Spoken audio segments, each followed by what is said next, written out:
Une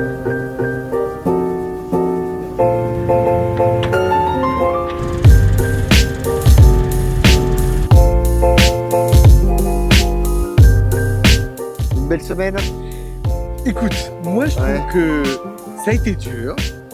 C'est peut-être pas le résultat qu'on souhaitait, parce qu'on est quand même de sales, affreux, de compétiteurs dans l'âme.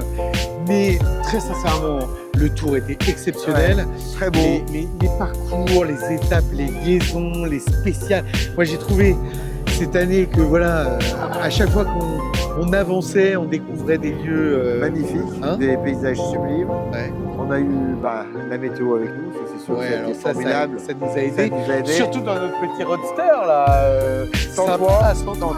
Qu'est-ce qu'on retient de positif? J'ai envie de te dire à peu près tout. Même le résultat. Oui. De toute façon, d'arriver à Nice sans encombre, sans avec des problème de fiabilité. Qui ont 50 ans. Des voitures qui ont 50 ans, sur des parcours absolument fabuleux. Donc déjà, ça c'est très positif.